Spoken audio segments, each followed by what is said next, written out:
Friends, आज हम बात करने वाले हैं 2023 में release crime thriller movie Luther the fallen sun. कहानी की शुरुआत में हम एक आदमी को देखते हैं जो अपने ऑफिस में क्लीनिंग का काम कर रहा होता है। तभी उसे एक कॉल आता है। दूसरी साइड से जो आदमी होता है वो बोलता है कि तुम मुझसे जल्दी आकर मिलो। वो उसके फोन पर लोकेशन सेंड करता है। तो कोरिन बोलता है अभी मैं नहीं आ सकता। फिर वो बोलता है कि तब तो मुझे तुम्हारी वो फोटोज तुम्हारे गर्लफ्रेंड और तुम्हारे मदर को दिखानी होगी। फिर कोरिन एग्री हो जाता है। वो उसके बताए हुए एड्रेस पर पहुंचता है तो देखता है कि वहाँ एक आदमी का एक्सीडेंट हुआ है। तो फिर कोरिन इमरजेंसी नंबर पे कॉल करता है और पुलिस को इन्फॉर्म करता है कि वहाँ पर एक्सीडेंट हो गया है। तभी हम देखते हैं कि जिस आदमी का एक्सीडेंट हुआ होता है वो उठ खड़ा होता है और कोरिन के ऊपर हमला कर देता है और उसे किडनैप कर लेता है और वहाँ पर एक औरत की लाश छोड़कर चला जाता है। अब हम देखते हैं इस मूवी के हीरो जॉन लूथर को। वो वहाँ मार्टिन से मिलता है। मार्टिन पहले उसका सीनियर होता था लेकिन अभी वो रिटायर हो चुका है। वो लूथर को बताता है यहाँ हमें एक औरत की लाश मिली है जो 7 सालों से गायब थी। तो उस लड़की के बारे में पूछता है जिसने कॉल करके इन्फॉर्म किया था। बोलता है कि सबसे आश्चर्य की बात है कि वो भी गायब है। तभी कोरिन की माँ लूथर से मिलती है और अपने बेटे के बारे में पूछती है। तो लूथर उनको बोलता है कि मैं प्रॉमिस करता हूँ मैं तुम्हारे बेटे को ढूंढ कर लाऊंगा। फिर सीन शिफ्ट होता है और हम देखते हैं रोबे को। रोबे फोन पर किसी से बात कर रहा होता है और वो बोलता है लूथर की कमियों का पता लगाओ, उसकी छोटी से छोटी भी गलतियों का पता लगाओ और मुझे बताओ। और फिर हम दूसरे दिन देखते हैं टीवी पर न्यूज दिखाई जा रही थी। लूथर के खिलाफ कई सारे सबूत मिले हैं जैसे कि गवाहों को धमकाना, ऐसे बहुत सारे। और फिर लूथर को 10 साल की सजा सुनाई जाती है और रोबे भी ये न्यूज अपने घर पर देख रहा होता है। तभी वो आदमी को कॉल करता है और कहता है कि हमारे रास्ते का कांटा लूथर अब निकल गया, अब हम अपना काम शुरू कर सकते हैं। अब सीन चेंज हो जाता है और हम कोरिन की माँ को देखते हैं जिसके पास कोरिन कॉल करता है। तो फिर वो उस लोकेशन पे जाती जहाँ से कोरिन कॉल किया होता है। वो देखती है कि कोरिन के साथ वहाँ और बहुत सारी डेड बॉडी लड़की होती है और फिर धीरे धीरे वहाँ उन सबके पेरेंट्स भी आ जाते हैं। फिर वहाँ आग लग जाती है और सारे डेड बॉडी जलने लगते हैं। विंडो के पीछे हम किलर को देख पाते हैं जो मास्क लगाकर खड़ा होता है और ये सारी न्यूज टीवी पे चल रही होती है। लूथर भी जेल से इस न्यूज को देख रहा होता है। अब ओडेट जो नई चीफ डिटेक्टिव ऑफिसर है अपनी टीम के साथ क्राइम सीन पे पहुंचती है। तो उसके टीम मेंबर बताते हैं कि ये घर किसी सऊदी के आदमी के नाम से रजिस्टर्ड है और जो पिछले कई सालों से यहाँ नहीं आया और शायद जिसका पता कातिल को भी था। फिर ओडेट अपने टीम के साथ ऑफिस जाती है जहाँ वो बात करते हैं कि जितने लोग वहाँ मारे गए वो काफी सालों से मिसिंग थे। सबसे पुरानी मिसिंग केस फाइल हुई थी 11 साल पहले और सबसे आखिरी फाइल हुई थी 1 साल पहले। तो ओडेट बोलती है कि यानी कि किलर के पास काफी पैसा और समय दोनों है क्योंकि इतना बड़ा काम करने के लिए काफी प्लान की जरूरत होगी और फिर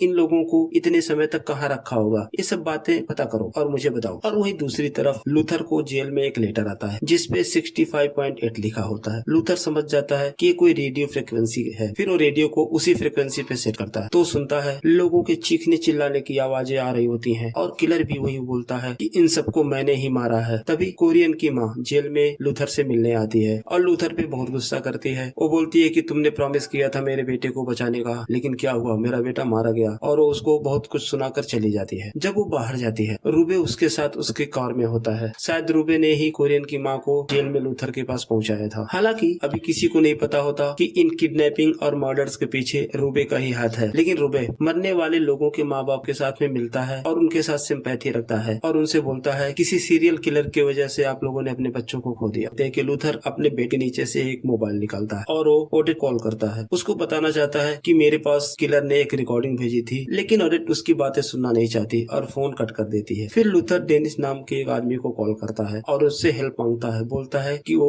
उसको जेल से बाहर निकालने में हेल्प करे। और फिर लूथर की जेल में कुछ कैदियों के साथ हाथापाई हो जाती है क्योंकि उन लोगों को लूथर ने ही जेल में डाला था। उसके बाद लूथर को दूसरे जेल शिफ्ट किया जाता है और रास्ते में डेनिस के लोग उसको छुड़ा कर ले जाते हैं। जब ओडेट को पता चलता है कि लूथर जेल से भाग गया है, मार्टिन से मिलने जाती है और उससे हेल्प मांगती है। वो बोलती है कि तुम लूथर के सबसे अच्छे फ्रेंड हो और कभी तुम उसके सीनियर भी रह चुके हो। लूथर को ढूंढने में मेरी मदद करो, नहीं तो लूथर मुसीबत में फंस जाएगा। फिर मार्टिन एग्री हो जाता है। तो मार्टिन उस जेल में जाता है जहाँ लूथर कैद था और उस कमरे में उसे वो लेटर मिलता है जिसपे रेडियो फ्रिक्वेंसी लिखी होती है। फिर वो रेडियो फ्रिक्वेंसी सुनकर समझ जाता है और उस जगह का पता लगा ले जहाँ से मैसेज ब्रॉडकास्ट किया गया था। लूथर वहाँ पहुँच जाता है तो आदमी बताता है कि उसको अलग अलग नंबरों से मैसेज मिलते हैं और जो नंबर एक बार एक्टिव होता है फिर वो दोबारा कभी एक्टिव नहीं होता, उसे वो बंद हो जाता है। फिर वो लूथर को अभी करंट एक्टिव नंबर देता है। तभी वहाँ पुलिस आ जाती है और लूथर वहाँ से चला जाता है और सीन शिफ्ट हो जाता है और हम देखते हैं रूबे अपने आदमी से बात कर रहा होता है। वो बोलता है कि आखिरी असाइनमेंट आ गया क्या? तो उसका आदमी बोलता है कि नहीं, अभी वो ऑन द वे है। और फिर हम वही देखते हैं कि रूबे ने एक काफी बड़ा ऑफिस सेट किया होता है और उसके IT के लोग ऑनलाइन सोशल साइटों पे लोगों की कमजोरियां ढूंढते करते हैं और फिर उन्हें ब्लैकमेल करते हैं। और दूसरी तरफ लूथर मार्टिन को कॉल करता है तो मार्टिन बताता है कि मैं तुम्हारे ऑफिस में हूँ और तुम्हारी टीम की मदद कर रहा हूँ तुमको पकड़ने में। तो लूथर उससे बोलता है कि मुझे एक नंबर पता चला है जो शायद आज ही बंद हो जाएगा, उसको ट्रेस करो। तो मार्टिन बोलता है थोड़ा टाइम दो, अभी कॉल करता हूँ। मार्टिन एडेट से मिलता है और उसको बोलता है हमें लूथर का दिया हुआ नंबर ट्रेस करना चाहिए और वो लोकेशन लूथर को भेज देनी चाहिए ताकि लूथर जब किलर को पकड़े तो साथ में हम उन दोनों को पकड़ सकते हैं, किलर और लूथर दोनों को। तो ओडेट एग्री हो जाती है। फिर मार्टिन लूथर को लोकेशन शेयर कर देता है। जब लूथर उस लोकेशन पे पहुंचता है तो किलर को उसी के नंबर पे कॉल करता है। जैसे ही फोन पिक करता है तो लूथर उसे पहचान जाता है। तभी वहाँ पास में खड़े हुए एक आदमी के गले पे किलर चाकू रख देता है और बोलता है आगे बढ़ोगे तो मारा जाएगा। फिर लूथर बोलता है कि तुम्हारा खेल अब खत्म हो गया, लेकिन रोबे बोलता है खेल खत्म नहीं हुआ, खेल तो अब शुरू हुआ है। फिर हम देखते हैं कुछ लोग आसपास के घरों के सबसे टॉप फ्लोर पे खड़े होते हैं, उनके गले में कैमरा भी होता है और उनके चेहरे पे काफी डर। थोड़ी देर बाद वो रोबे का इशारा पाते ही एक एक करके वहाँ से कूदकर सुसाइड करने लगते हैं। भगदड़ मच जाती है और रोबे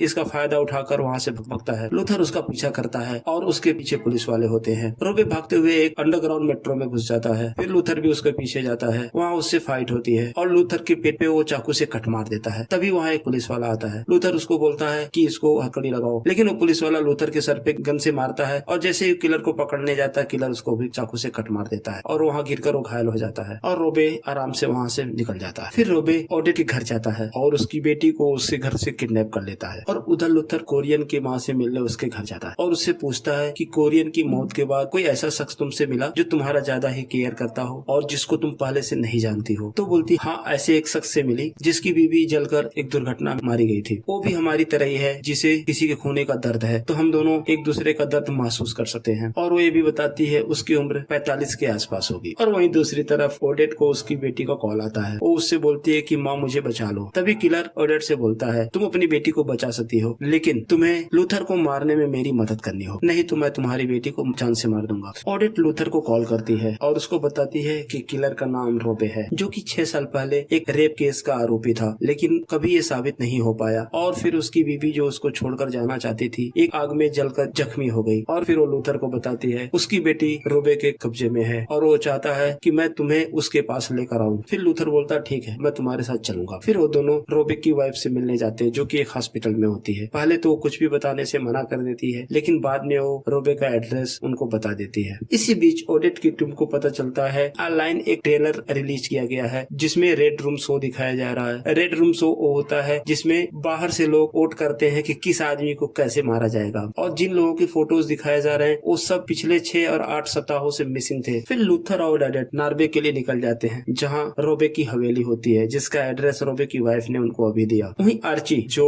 ओडेट के ऑफिस में काम करता है, उसने ओडेट के पासपोर्ट पे ट्रैकर लगा दिया था। वो ट्रैक करके रोबे को बताता है कि ये दोनों नॉर्वे की तरफ आ रहे हैं। इधर रोबे आर्ची को भी ब्लैकमेल कर रहा होता है और इस वजह से आर्ची उसकी हेल्प करता है। लूथर और ओडेट जब रास्ते में जा रहे होते हैं तो बर्फ के अंदर उनकी कार फंस जाती है। फिर वो दोनों उतरकर पैदल चलने लगते हैं। रास्ते में लूथर देखता है कि बर्फ के अंदर बहुत सारी डेड बॉडीज पड़ी होती हैं। फिर वो आगे बढ़ते हैं और उस घर पे पहुंच जाते हैं, जहाँ वो देखते हैं कि कई डेड बॉडीज लटकी होती हैं और वहीं एक डेड बॉडी ओडेट की बेटी की कदकाठी से मिलती जुलती होती है। तो ओडेट समझती है कि वो उसकी बेटी की डेड बॉडी है और रोने लगती है और साथ में वो लूथर पर भी गुस्सा होती है कि तुम्हारी वजह से मेरी बेटी मारी गई। लेकिन लूथर उस घर में इधर उधर छानबीन करता है, तभी उसके ऊपर रोबे हमला कर देता है और उसे जंजीरों से बांध दिया जाता है। इधर ओडेट देखती है कि उस डेड बॉडी के ऊपर टैटू होता है और जो कि उसकी बेटी के ऊपर नहीं था। तो वो समझ जाती है कि ये डेड बॉडी उसके बेटी की नहीं है और अब रोबे लूथर को टार्चर कर रहा होता है। तो ओडेट से बोलता है कि अगर तुम चाहती हो कि तुम्हारी बेटी जिंदा रहे तो तुम ये चाकू उठाओ और लूथर को स्टेप कर दो। हालांकि ओडेट ऐसा नहीं चाहती थी, लेकिन अपनी बेटी को बचाने के लिए उसे ऐसा करना पड़ता है। वो जाती है और लूथर को चाकू स्टेप कर देती है। फिर वो ओडेट को बांध देता है और लूथर को बोलता है कि ये लो हथौड़ा और ओडेट के पैरों पे मारो, लेकिन लूथर ऐसा नहीं करता है। लूथर उसको बोलता है कि हमें पता है तुम्हारी वाइफ जिंदा है, जिससे हम मिलकर भी आ रहे हैं। थोड़ी देर बाद पुलिस भी यहाँ आ जाएगी, तब तुम बच नहीं पाओगे। तभी रोबे का एक आदमी मार्टिन उस पर हमला करता है और जवाबी हमले में वो भी चोटिल हो जाता है। ये देखकर रोबे वहाँ से भाग निकलता है और लूथर उसका पीछा करता है। भागने से पहले रोबे पेट्रोल का एक शावर ऑन कर देता है, जिसमें एक टाइमर भी होता है। कुछ देर बाद वो टाइमर ऑन हो जाता और उस कमरे में आग लगने से उन सबकी मौत हो जाती। रोबे अपनी कार से बाहर निकलकर भागने लगता है। तभी लूथर पीछा करता हुआ उसके कार के अंदर आ जाता है। दोनों के अंदर फाइट हो रही होती है, कार डिसबैलेंस हो जाती है और वो बर्फ से जमी झील के अंदर गिर जाती है। फिर रोबे कार का गेट खोलकर बाहर निकलता है। वहाँ बहुत सारी लाशें होती हैं और ऊपर बर्फ जमी होती है, जिसके कारण उसे रास्ता नहीं मिल पाता, तो उसकी वहीं मौत हो जाती है। और तभी पुलिस टीम पहुंच जाती है और गोताखोरों की मदद से लूथर को बाहर निकाला जाता है। लूथर अब सेफ होता है, पुलिस उसको ले जाकर एक सेफ हाउस में रख। फिर सीन चेंज होता है और हम देखते हैं मार्टिन लूथर से मिलने जाता है। तभी वहाँ बाहर कई सारी गाड़ियां आती हैं। तो लूथर पूछता है ये लोग कौन है। मार्टिन बोलता है मुझे इसका कोई आइडिया नहीं। ऑफिसर गाड़ी से बाहर आता है और लूथर को बोलता है कि सीनियर चीफ आपको बुला रहे हैं। वो गाड़ी के अंदर जाता है और मूवी यहीं पर समाप्त हो जाती है। तो फ्रेंड्स, कमेंट सेक्शन में हमें जरूर बताएं आपको मूवी ये कैसी लगी। अगर आप फर्स्ट टाइम मेरे चैनल पे आए हैं तो चैनल को सब्सक्राइब करें। धन्यवाद।